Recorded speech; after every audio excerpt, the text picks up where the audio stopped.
Welcome to the Global Impacts of Fashion Merchandising, Week 1. If you haven't already seen the introduction, I sort of suggest you go back and have a look at it. It's a video in module Week 1. Only goes for 15 minutes, but it gives you a bit of context as to the assessments that correspond to this course.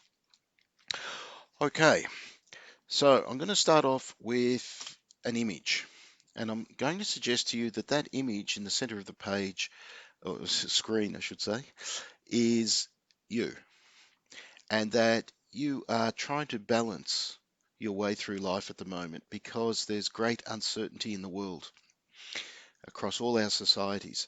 And the uncertainty stems from a transition that is occurring from what I suggest is the 17th to 20th century model of how countries and companies and people live their lives to this 21st century evolving model. So on the left, we've got a linear approach to problem solving, which simply means what a business would tend to do is it would define a problem, a need in the market, let's say for a particular garment. It would go back to its office and design a range of clothes and then order the materials, make the garment, retail it, problem solved. We've made a sale, you can tick the box. So it's quite simple, quite straightforward. You either sell the garment or you don't. You're either in profit or you're in loss. And this model flourished with certainty. You needed to have certain conditions for this to be achieved. You needed to have a growing economy. You needed to have ample supplies of materials. You needed to have a consistent workforce. And it's what I suggest is the mainstream, the way we currently are living our lives. In relation to you, this is your try project. This is the way you're putting together or developing your range for the try project is the traditional or mainstream model. And certainly you need those skills to enter the workforce because a lot of the workforce and a lot of managers still run their businesses along this model. However, the world is changing, and so what I suggest on the right side of your screen is that there's a holistic approach to problem solving. So it's not just as simple as designing a garment and selling it. It's a world that's based on uncertainty. So you may design a garment, but then halfway through that design, the supply of cotton is diminished. So you have to quickly readjust and reevaluate what raw materials you use. And so you're constantly having to deal with a fluid situation. And this is what I call a progressive approach to problem solving. How that manifests, sorry, back to this image in the center. So you kind of need the skills from the mainstream world, and that's why you're doing the program, the merchandising program overall, but you also need to be adaptable to this new world that's emerging. How this manifests with companies is, you know, on the left, and I've put them in black and white and made them a bit blurry because they're sort of struggling, if you like, is the mainstream companies of Sportsgirl, Myer, Country Road, and Target. And so, to varying degrees, they're trying to cope with this changing world. Um, Probably the best of those is Country Road, which is certainly moving ahead in trying to adapt to these new circumstances. And the worst, in case you don't already know, is Target, which is set to be closed down simply because it can't make a profit anymore. So the owners of Target, Wesfarmers, have said, let's start to scale it down, and they'll probably either sell it off or close it down entirely. So what's the future of fashion then? Well, the future is unknown, but we look at different companies to see and ask ourselves whether we feel that that is the right direction. And many companies are trying many different things, and it's up to us to sort of work out which direction we think they're going to go in. Now we'll have a look at some of these companies in particular. I'm going to briefly look at them, but you'll notice that you can actually click on each one of these to go directly there. But just to save time, I've got them set up. So we'll start with H&M first, the one we already know. And if we look at their sustainability page, what we find is a brand that's talking about innovation, cleaning up, being conscious, being for everyone, closing the loop. And Just looking at cleanup for a moment. If we look at cleanup, you'll see that they're starting to talk about we can help protect our water, air, and soil by avoiding harmful chemicals, fossil-based energy sources, etc., and single-use packaging. So here's a company that, yes, its primary objective is to sell clothes, but what they're starting to do, or what we are starting to see, is that they're selling clothes by telling us about their values. And so if I go back to one slide, they're looking at the idea of fashion from a holistic point of view by talking about chemicals and waste and single-use packaging. Um, where are we? Equally, if we have a look at Everlane, which, sorry, I'm just jumping around, where are we? And if we look at Everlane's front page, we find that uh, they don't have an article of clothing for sale. They don't have the price point there, or it's price reduced or anything like that as the selling point. They have as their selling point their statement: we believe we can all make a difference. Uh, Talking about exceptional quality, ethical factories, radical transparency. So we ask ourselves, is this the future of fashion? You don't sell the garment first, you sell your philosophy behind the garment first. And you can have a look at that in more detail if you want. But as you can see, we want the right choice to be as easy as putting a great t-shirt on. That's why we partner with the best ethical factories around the world. So again, an example of holistic management. Stats Ballet is another one. Where are they? Here. And if we go down to their sustainability profile, let's just have a look at the language in this one. We're committed to making clothing that will last a lifetime. The opposite of Zara, where you buy it, throw it away, and then buy a new one. Given a few repairs here or there, and approach every step of production with a sense of responsibility. All clothing and jewelry is made in LA, California, with ethical practices and living wages. Another example of a holistic approach to making a garment. Kuai, again, the same thing. If we go back and we look at our fabric guide, I just picked this one at random, but I'm not sure if you just picks it up. We choose each material we use with intention and care, carefully considering what they are made from and the environmental impacts of their production.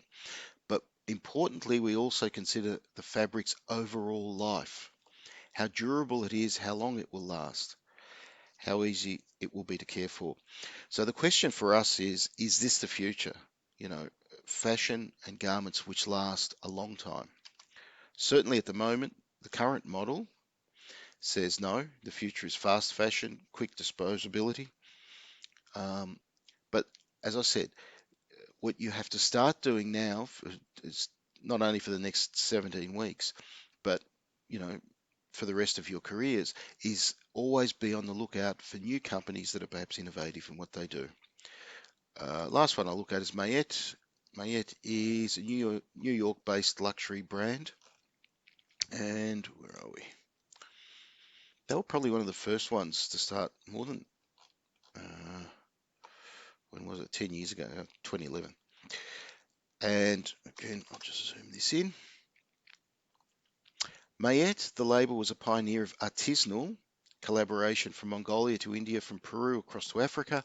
We work in partnership with highly skilled individuals to co-develop products for the luxury market. So here's a high-end luxury brand that was sending its designers to some of the least developed countries on earth and saying, let's work together to develop a range. So they didn't go there because the wages were cheap and they could make products cheaply. They went there to work with the skills of these artisans that have been making clothes or weaving for many hundreds of years. And as a result, they created this unique range of clothes, accessories, more than anything. So that possibly is a model. The relationship with some of the wealthiest countries and companies on earth, and some of the least wealthiest. All of them are examples of progressive companies. And as I said, we won't know for another 10, 15 years which of these models starts to evolve as the main model or the most successful model. But we have to be prepared to adapt to their way of thinking. Okay, here's one of the first models that I'm going to present to you is the people with nature model. Whatever we decide to do in our lives, whatever company we work for, whatever life we choose to have, it's contingent on um, the earth in which we live in. So the way I'll present this is this big orange yellow circle represents us people. That's us going to uni, us having jobs, um, us living our lives. Everything we do in our lives is dependent on extracting raw materials from the earth, whether it's fresh water, whether it's trees to make furniture, whether it's oil for fuel. And ecosystem services represents this extraction of those raw materials. We then turn them into the finished products, which we then perhaps retail and consume. And when we're finished with them, we send them back into the ecosystem. But usually the way we send them back is um, uh, by way of garbage. We just throw it back into a landfill or waste. So we're going to talk a lot more about this model in the future. But what we do need to remember is whatever we do in our business, whatever we do with fashion, it requires the use of the earth's resources. And if we're going to take from the earth, then we also have to be mindful about how we put it back into the earth's systems. So sort of just keep that thought in front of you. As I said, we'll talk about this a lot more a bit later on, but it helps gives us a context for it. So for today, when we look at social systems, we're going to look at three particular aspects of that social system: the population, affluence, and the two worlds, which will all uh, impact on how we run our business. And remember, I'm just going to jump back a bit, which I know some students find annoying. I do it a lot. Um, the holistic approach to problem solving. You've got to look at the big picture if you're going to put a garment together. You can't just look at what the customer wants. As you learn in marketing, needs and wants. It's a bit broader than that. So, what's the problem? Why are we talking about this? What's the big deal? Let's see. Let's start with two worlds. Look at this guy. Here's a guy that's sitting up in a tree. He's well dressed. Perhaps he's well educated. Perhaps he's got a fair bit of money behind him. Um, However, look what he's doing. He's got a saw in his hand and he's cutting off the limb on which he's sitting. So fundamentally, even though he's well educated, well endowed with money, he's doing something which is fundamentally stupid. Sorry. And ultimately, it will mean that he's going to fall out of that tree. So you're probably thinking now, what on earth is this guy talking about? Okay, let's introduce these guys. He's up in the tree, but down the bottom of the tree, you have a lot more people, and they're all looking up at him. Some of them are angry at him, some of them aspire to be like him, to climb the tree and be nice and well educated, have lots of money and be affluent. And what these two images represent is what I call the developed world and the developing world. So the developed world being, if you like, the richest countries on earth and richest in terms of material gain, so money and things, objects, and the developing world are the ones with less of those items. If we look at it on a map, it looks something like this. So the blue, the developed world, the richest nations on wealth, you'll find it concentrated in North America, Western Europe, Australia, New Zealand, Japan are basically the sort of key hubs in there. And then the rest of the world is in the green. So the majority of the world's people live in less than ideal circumstances, and a minority of the world's people live in great affluence with lots of money and opportunity to speak. Why do I talk about this? Why do we need to know about this? Is because the fashion industry engages both worlds. And if I go back, the fashion industry engages the developed world to design the garments and also the place in which you sell those garments. So you're going to sell your garments in Australia, in the United States, if you want to maximize your return. The fashion industry goes to the developing world to get them to make the clothes. So the fashion industry uses both worlds in its business models. Therefore, what we need to do is be mindful of what those worlds are and what that actually means. And we're going to talk about that again as we go forward. But there's our first process. Who makes our clothes? How are they paid? Who buys our clothes? How are they consumed and disposed of? So, in conclusion, for this little section, the world can be seen as divided based on wealth and opportunity. Don't assume, if you live in Australia, don't assume everyone in the world lives the way we do. We're one of, if not the richest country on earth. So we're the exception. We're not normal. There's a growing disparity between those with wealth and those without. So it's polarized. The rich are getting richer and the poor are getting poorer. That's creating greater tension around the world. Greater gaps in wealth and opportunity leads to discontentment among people and possible instability. So, at the very, very most basic, if you're sourcing your clothes from a country which is impoverished, you might have instability. That instability means you don't get your clothes on time. That's at the most sort of superficial of the problems.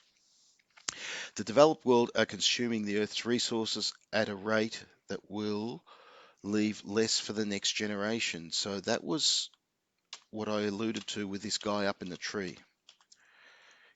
He's living an incredibly comfortable life, an affluent life, but what he's doing is unsustainable. The more we eat and consume today, the less there is for the next generation. And that, again, is one of our problems. How much should we consume and what right do we have to consume if it leaves the children with less? Okay, the second one I want to look at is population, and I'll just click on this little clock. This is my favorite, one of my favorite uh, websites. How many people are on Earth? And what's that got to do with fashion, you're probably saying. Let's have a look at this. 7.7, almost 7.8 billion, that's billion people on Earth. 71,000 births this year. This is of this week or of today. 181,000 births, 76,000 deaths. So as you'll notice, there's more people being born than there are people dying, which means the world's population is growing. And the net population growth this year, and we're halfway through the year, is 41 million. So what's happening at the moment is that every year there's an extra 80 million people added to the Earth's population. And this is important because at one level, we can say, well, that's great. That means there's 80 million more customers to buy our product. That's the good side. The bad side is that means there's 80 million customers that need to have resources taken from the earth to satisfy their demand. And given that the earth is fixed, it's finite in its resources, the earth doesn't grow.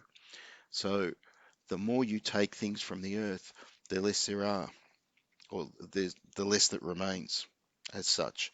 So we have one of the highest population growth rates in human history occurring right now. If we look at this chart, then look at the green one. 1700s, there was 600 million people on Earth, and it grew fairly slowly or consistently. 1800s, 1 billion. 1900s, 100 years later, it doubled to 2 billion. 1950 was 2.5 billion, and then it just took off, as you'll notice. 5 billion in 87, 7.7 billion 2019, and then we're tracking to a trajectory of 10.9 billion, and that's where their scientists are suggesting it's going to flatten off. But what that means for us is that, and particularly for you, is that your lifetime uh, human population will be an issue. And if you think of that not just from a customer perspective, but it means finding a place to live, finding a car park, finding a flight on an airline. It's going to be a tighter world to live in. So it's in that context that you've got to consider the business model for your fashion brand. The uh, the purple line represents growth rate. So 1968 was peak growth, and then there's a decline. So that's the good news story, if you like. But certainly till the end of your lifetime, it's how do we deal with all the people we've got on Earth? I mean, at the moment, the COVID-19 is a great example of that, is because the world is so interconnected, and because we're traveling and working all around the world, um, so do the problems, as in the problems are interconnected, I should say. And so uh, what may have started in one part of the world, in China at the moment, means it's not a Chinese problem, it's a global problem. It just happened to start in China. And we're going to see more and more problems like that. They'll start in one country, but doesn't mean they're exclusive to one country, they're global. If we look at the population from our two world perspective, who's making the babies, if you like, the more developed countries, you'll notice, have a very flat growth rate. And in fact, some countries like Italy and Japan, their populations are shrinking because if parents only have one child, the population goes down. If you want to have a zero population growth, then two children will replace the two parents. If you have three children from two parents, then the population increases, as you see here. So we've got some of the least developed countries on Earth that are already struggling with the standard of living or trying to keep out of poverty, and their populations are growing, making it harder for those countries to improve their standard of living. So in conclusion for this one, what we can say is the population of the human race will grow by 80 million per year until about 2100. That's the estimates. The growing population will demand more resources, more food, more water, housing, jobs, clothes, and a seat on a tram, even. So the question for us, or the question this century, is about resource scarcity. Who gets the resource? Why are you using the resource? Now this isn't the way we think at the moment. As consumers, we just think about what we want. Tonight I want to have salmon for dinner, or tonight I want to go out and buy a cotton t-shirt. We think about what I want. We don't think about, is there enough fish? Is there enough cotton? What's the consequences of me buying fish 3 times a week on the fish stocks around the world? It's just not how we're set up to think. But that's why I was saying, when I showed you those examples of those businesses, what they're starting to do is take that into consideration. They're saying, if I'm going to use a fabric, what impact does it have on the resources?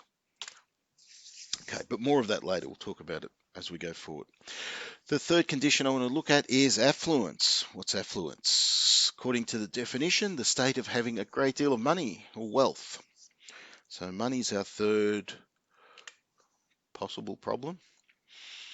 And I want to introduce this economic development concept because I'll show you a theory in a minute. The activity of producing, buying, or selling products or services. So when we talk about economic development, it's about trading in things, going shopping, manufacturing products, buying, selling, consuming the whole product. So let's have a look at this model while I have a drink.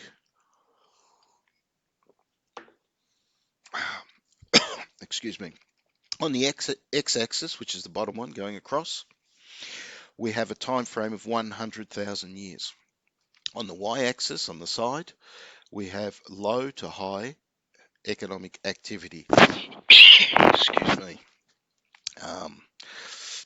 So low economic activity is when you don't get out of bed in the morning. If you spend all day in bed sleeping, well, then you're not consuming, you're not producing, you're not doing anything. If you get out of bed very early and you're busy working, maybe you've got two jobs and then you do some shopping at night and then you go out to dinner, then you've got a high level of economic activity. Lots of things happening. So let's go back in time and consider what human beings were doing 100,000 years ago. And we have what we call the hunter-gatherer period. Now, believe me, this has got something to do with fashion, so you haven't enrolled in the wrong course. So you got these two guys here that are trying to start a fire by rubbing two sticks together. And the lifestyle of the hunter-gatherer was primarily based around going out hunting for food or gathering food, um, going back to camp, processing that food, eating the food, sleeping. Then the next day, they do exactly the same thing. Then the next day, the same thing. So you have this black line down the bottom, which is going up and down, representing the economic activity. And by and large, it was relatively low. Simple life, but low. And it went on for a number of years.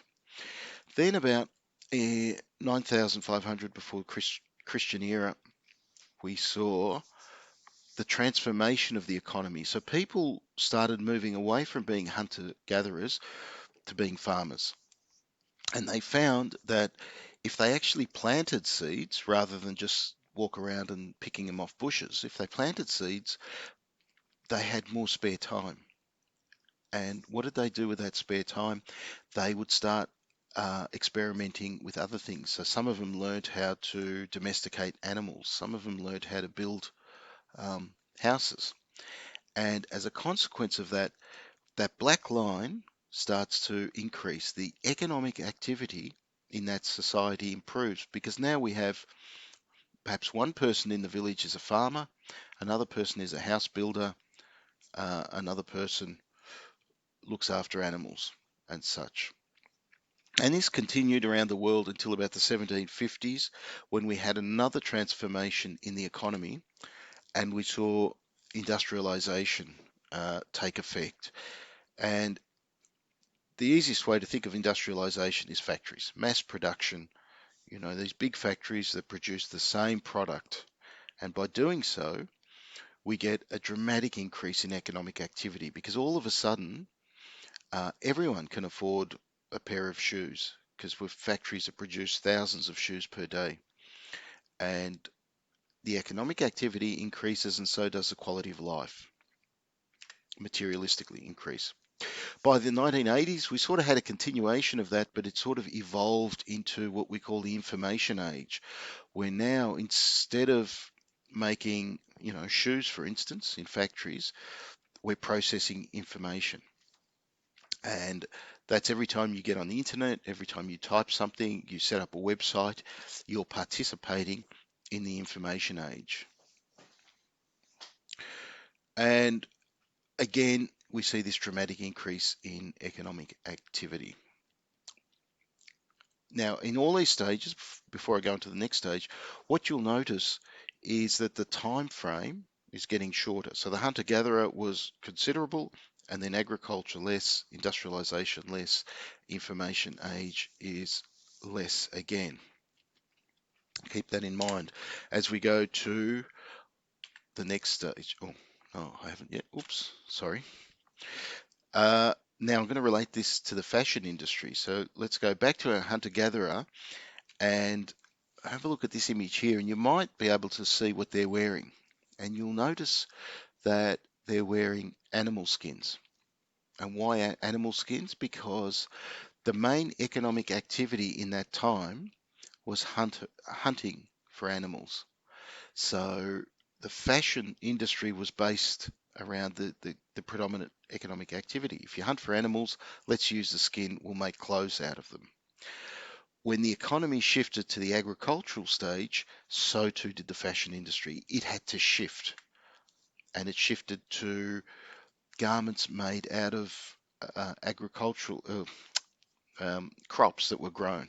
So in this case, this is a hemp garment from Sichuan province in China, from, I think, 200 years ago, 300 years ago. It's a very old garment, but it just gives you an example of Chinese farmers as they were making garments out of hemp, a product that you grow. So once again, the economy changes from agriculture to industrialization, and the fashion industry also has to change, and now it becomes an industry of mass production. So making the same garment thousands of times over. And again, we shift to the information age, and in this age, we're starting to look at, oops, I didn't have it there yet.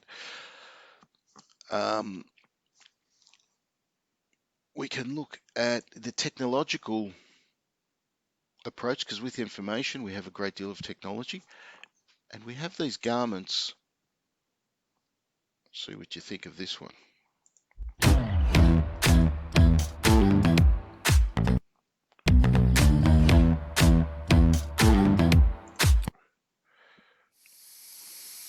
Here in London, fashion designer Manuel Torres is showing what could be the future of clothing. These shirts were created within minutes with a new spray-on material. It's a fabric which could be for the summer or it could be for the winter. It's all about how many layers you're prepared to spray on this material. The liquid is made from a suspension of tiny cotton fibers and plastic, as well as a solvent. When it's sprayed, the solvent evaporates and allows the material to harden. When you spray it, it's a little bit cold, but then when it's on, it's like second skin, and it comes off so easily. It's brilliant. Just like existing fabrics, the material can be washed and reworn, but it can also quickly be transformed into a new clothing item. The material themselves, after it's been sprayed, can be dissolved with the same solvent and re-spray again and again. Instant fashion is just one use for this new technology. Torres foresees many potential applications, one of these being spray-on bandages. Here you have totally sterilized material coming from an aerosol can, and you can have additives on it, that you could have drugs, which basically will help you to make healing the wound faster. Yeah, I think you got the idea. So again, that's another example we look at and say, well, is that the future of fashion, or does that have a role to play in fashion? That you don't buy clothes, you buy a can of spray and spray it on. Who knows? We don't know, but we're always looking out for ways in which new garments can be made. Where it does have applications, as it suggested, there was spray-on bandages, and the American military now use that. So soldiers don't carry bandages with them, they carry these sprays and can spray it on. So it's just one example of it. So what's 2020, post 2020, what's economic development going to look like? We don't know. And we don't know because at each of these shifts from hunter-gatherer to agriculture, industrialization, no one knew it was coming. It just sort of evolved over time. So pretty much the way in which, if I go back once again, sorry about this, where are we? Back to this one. We're in this transition. So we're kind of on that line. Where are we? We're on this grey line now up here. We're in transition into a new one, but we don't know what it's going to look like. Hunter-gatherers didn't know that farming was coming. Farmers didn't know that industrialization was coming, and so on and so forth. But the companies that are prepared to change, to adapt to the new circumstances, will be the ones that usually dominate in the new economy. What we do know, where are we, is that we're in what we call the fourth industrial revolution, and we're just going to have a look at this one for a tick.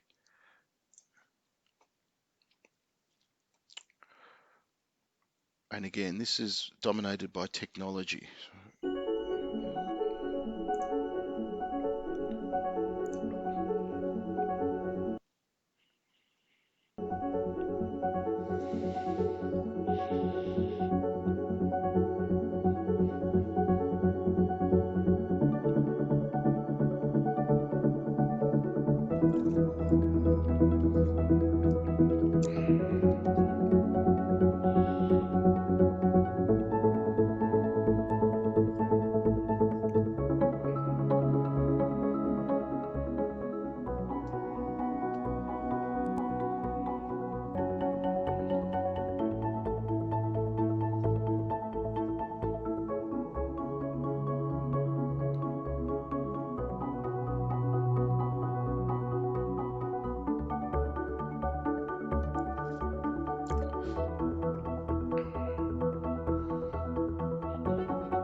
Right, so it just gives you a bit of an intro. If you're interested in that, just do a bit of a Google search for the fourth industrial revolution.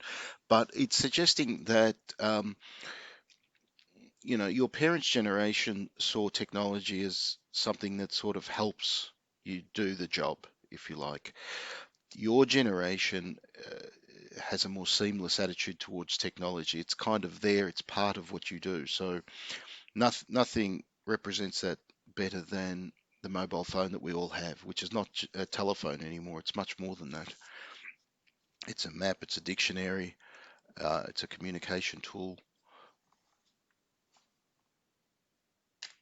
Okay, so what does the future look like? Well, you may be familiar with Michaela. Michaela has over 1 million followers on Instagram. And why that's impressive is because Michaela doesn't exist. She's just one of many emerging celebrities that is computer generated. So here is a person generated from the information age. Rather than in the past, we would use Hollywood stars or film stars from various countries or sports stars, and we would merchandise products around those stars. Now we're starting to generate these virtual stars, and people will follow what she says. Um, and so, again, as a progressive company, we look at this phenomenon and we say, well, should our brand be associated with her? Forget about real people. We can have these virtual people who are perfect. And as you can see by her face, they've designed her to look partly Asian, partly European, partly South American, a whole mixture of races. So she doesn't belong to one particular country or race. She belongs to the human race. Is that the message we want to project for our brand? And should we use her? So we look at this model and we say the the trajectory of human development over time has been one of innovation and change, and that now that change is happening quite quickly. This presents a problem for your generation as well as mine, but more so for yours, is that if we go back to the agricultural age, let's say you were born into an agricultural community, chances are you would spend your whole life in that community. You would work in the same job because the skills you get in the first few years of your life would see you through for your whole life, and you could have uh, a complete and comfortable life by using those skills. But what happens if you were born at the end of the agricultural age? What happens if you were born and trained to be a farmer, but the economy shifted to being one of industrialization? Your skills as a farmer are no longer required. You have to retrain to work in a factory, and then hopefully you could spend your whole life using those skills. But what's happening now is because these changes are happening so quickly that, what you train and what you learn today may not be relevant in 10 years' time. And so you have to continually retrain, redevelop those skills and become flexible in how you manage things. Certainly if you go to work for a company like Maya or Target, what you'll find is managers who are trained to operate in one world, which is predominantly the mass production information world, who are finding it really difficult to retail into this new world that's emerging now, this online world. So you see it more with older people, and the challenge for you as a younger person is your capacity to continually change and be open-minded about what that's going to look like. Okay, I'm just going to throw one more aspect into our model, our economic development model, and that's the weather. And remembering we're looking at this holistically, so we're sort of trying to incorporate many aspects into this model. So what on earth has this economic development model, which I mentioned, have to do with, having your lunch uh, sitting on some nice grass there on a nice sunny day? Well, check out this model. Okay, what's this line about? Okay, down the bottom we have age again, 100 all the way through to 0. Um, And then on the left-hand side, we have the central Greenland temperature. So Greenland is just north of North America, up near the North Pole there. And what scientists have done is they've basically drilled holes into the ice and taken out this ice core, and they look in, because each year snow falls and it creates a layer. So they can count the layers to see what year it was, and then they can analyze the molecules in that layer to determine the temperature in the atmosphere at that time. And so this line represents the temperature. And as you'll notice, we'll track from left to right. It's quite erratic. You know, it's down, then it's up, and then it's down, it's up, down, up, down, up, down, up. And then right inside this red area here, the temperature starts to be consistent. So it starts to stabilize and not move much between that. So in the past 100,000 years, we can say that temperatures in Greenland have increased and decreased dramatically. However, in the last few thousand years, it's stabilized. Now, this is a natural occurrence. Scientists aren't quite sure why this has occurred, but this is the pattern of development of the temperature in that part of the system. Okay, you might say, so what? What's that got to do with anything? Well, I'll take this point about the Holocene. So the Holocene, what scientists call the Holocene, is a geological period of the last 12,000 years characterized by relatively stable temperatures. Yep. Now, if we overlay that with our economic development model that we looked at on the previous page, what you'll notice is the hunter-gatherer period happened to coincide with the Holocene period. So the next stage, agriculture, occurred when the climate stabilized, and that every subsequent stage of economic development has occurred during this stable climatic conditions. So some scientists are saying there's a connection between how stable the climate is around the Earth and how well we are at succeeding as a species. And obviously the suggestion now is, because the climate is starting to change and become more unpredictable, so scientists are saying it's going to look like this first part, then our economy is also possibly going to suffer as well. Because remember, our economy was built on stable climatic conditions.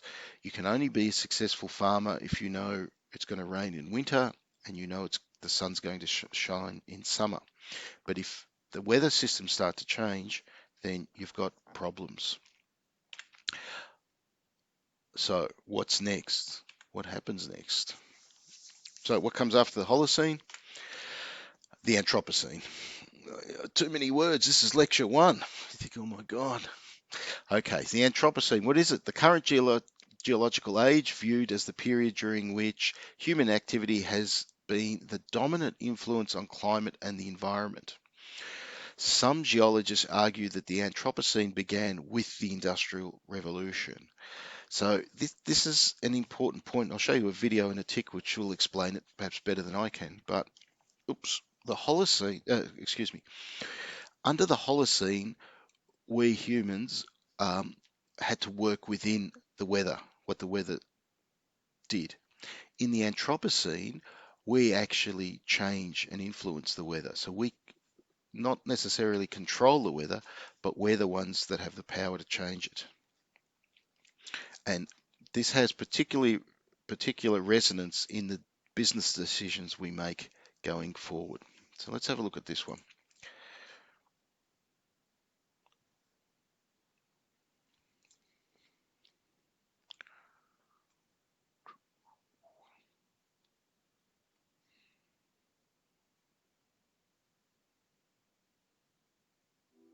This is the story of how one species changed a planet. The latest chapter of our story begins in England 250 years ago. Fueled by coal, then oil, several brilliant inventions appeared. They ignited the Industrial Revolution. which spread like wildfire through Europe, North America, Japan, then elsewhere. The great railways, then cars and highways, connected people across the globe. Medical discoveries saved millions of lives. New artificial fertilizers meant we could feed more people. Population rose rapidly. But this was nothing compared with what was to come. The 1950s marked the beginning of the Great Acceleration. Globalization, marketing, tourism, and huge investments helped fuel enormous growth. People swarmed to cities, which became even more powerful engines of creativity. In a single lifetime, the well-being of millions has improved beyond measure. Health, wealth, security, longevity. Never have so many had so much. Yet 1 billion are malnourished. In a single lifetime, we have grown into a phenomenal global force. We move more sediment and rock annually than all natural processes, such as erosion and rivers. We manage 3/4 of all land outside the ice sheets. Greenhouse gas levels this high have not been seen for over 1 million years. Temperatures are increasing. We have made a hole in the ozone layer. We are losing biodiversity. Many of the world's deltas are sinking due to damming, mining, and other causes. Sea level is rising. Ocean acidification is a real threat. We are altering Earth's natural cycles. We have entered the Anthropocene, a new geological epoch dominated by humanity. This relentless pressure on our planet risks unprecedented destabilization. But our creativity, energy, and industry offer hope. We have shaped our past. We are shaping our present. We can shape our future. You and I are part of this story. We are the first generation to realize this new responsibility. As the population grows to 9 billion, we must find a safe operating space for humanity, for the sake of future generations. Welcome to the Anthropocene.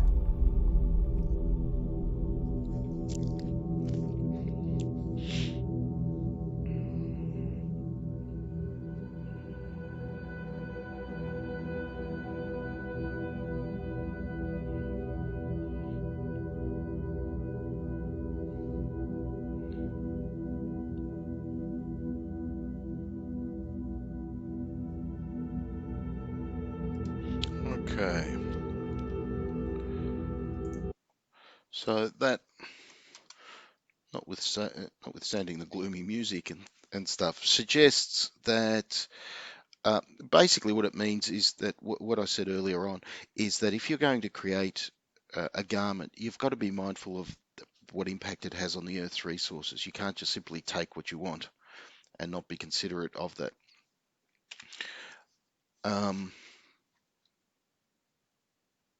I missed that one, don't worry. Okay, conclusion. So there is a correlation between the stage of economic development and the structure of the fashion industry. Remember, it moved from hunter-gatherer and animal skins all the way through to post-industrial world. Economic development is, so therefore we have to consider changing again. As the economy changes, the fashion industry has to change. Economic development is advancing at a rapid rate and the fashion industry must change accordingly. There is a suggested correlation between progressive economic development and a stable climate. So if the climate becomes unstable, as scientists predict, then economic development will be harder to maintain because we don't know what's going to happen tomorrow. But no one knows the future except perhaps this guy. That's a joke. That's my sense of humor. Okay.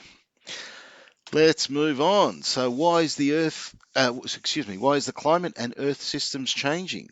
Why are we having what they call climate change occur? It's because of this. It's because of the Great Acceleration. And what you'll notice with all of these charts is that there's, at one particular point, there's a dramatic increase, you'll see, in all of these indicators, whether it's paper production, large dams, methane, something happened in 1950 that um, accelerated the consumption of products and also the the imbalance in Earth systems. Again, I'll talk about this in greater detail later. What was that acceleration? Refers to the dramatic increase in human activity with a corresponding impact on the natural world or the Earth system. So socio-economic means the human, people. Earth systems is nature, the Earth itself. So when people started doing things differently within their societies, within their economies, the nature changed as a consequence of our actions. So what happened in 1950? Oh, sorry, before that, I'll just introduce this. Remember this model from a few weeks ago? So the socioeconomic trends, population is related to the social systems, ecological is nature, or what we call natural capital. And as you can see there with my graphics, yep. So when humans change what they do, it has an impact on nature. So what's the cause of the Great Acceleration? The Americans. We can blame the Americans for this if we need to. 1945, and the Americans came out as victorious in World War II. They were the dominant country, and therefore they set up the model for how the world was to develop. And what that model was, pretty simply, was we go from hunter-gatherer, we weren't hunter-gatherer obviously in 1945, to consumption. Consumerism and free trade was the American motto. So let everyone have a full and rich materialistic life. And the way in which that was satisfied is through trading. Free trade around the world, no barriers to trade. Anyone can participate, providing they follow this new world order regime. And that new world order with things like the World Bank, International Monetary Fund, and World Trade Organization. And by and large, it was successful for many parts of the world. What did it look like? It looked like this from an advertising perspective. It meant that if you look at this image with the washing machine, it means that women went from having to wash clothes by hand, and it was predominantly women, it was always women that washed clothes because that was a social structure pre-1945. Then with consumerism, we created a washing machine, and so the machine washed the clothes, and the woman was now free or had leisure time, something which didn't exist in great quantity beforehand, had leisure time to go pursue other activities. It was the great American dream. Equally, the whole family could buy a car and get nicely dressed up and go out for a drive, and even take their dog with them as well. So what we saw, if you look on the right-hand side from 1900 to 2011, that box represents the number of new inventions that were patented in the world. So you can see that the box grew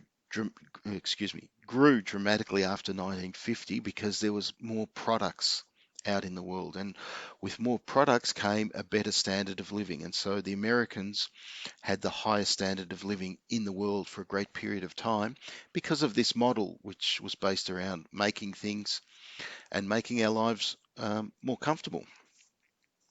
So the question is, it's a culture of convenience because we don't have to work hard. We've got machines to do things for us. It improved the living standards, and it allowed for great materialism. So we've all got lots of stuff now. Or is it just simply a world of stuff and junk and garbage? So the question is, are we better off or are we worse off, or is the answer somewhere in between those two?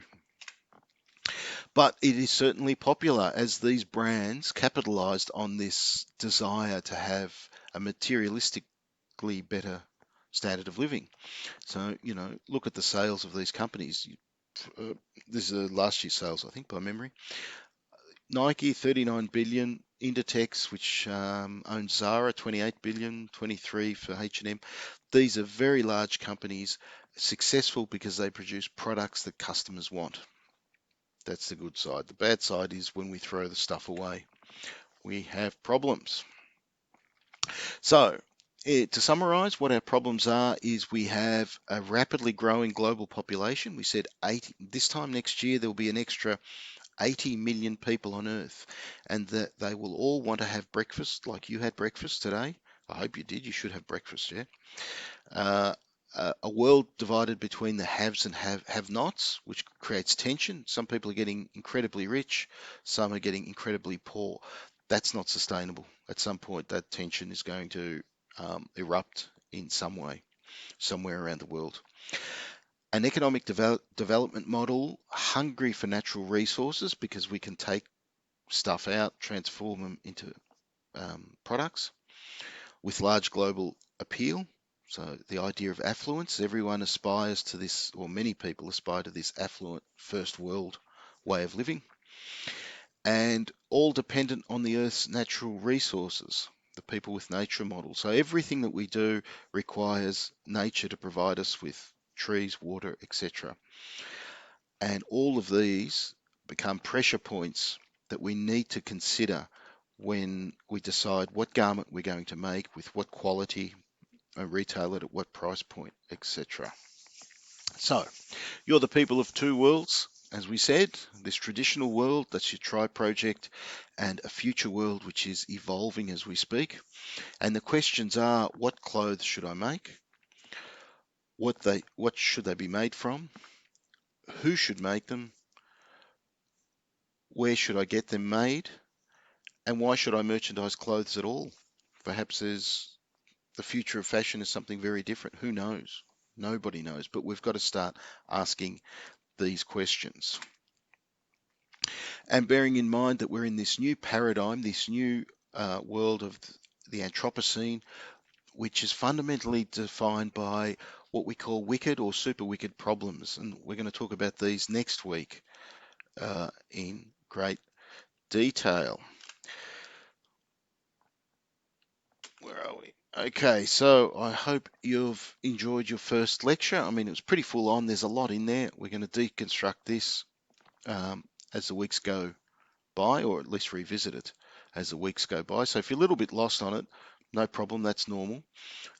Certainly, if you've got questions, just make a note of them, let us know, and we'll talk about it in the tutorial. So Ina and I will look forward to seeing you this week in the shoots. Okay, thanks.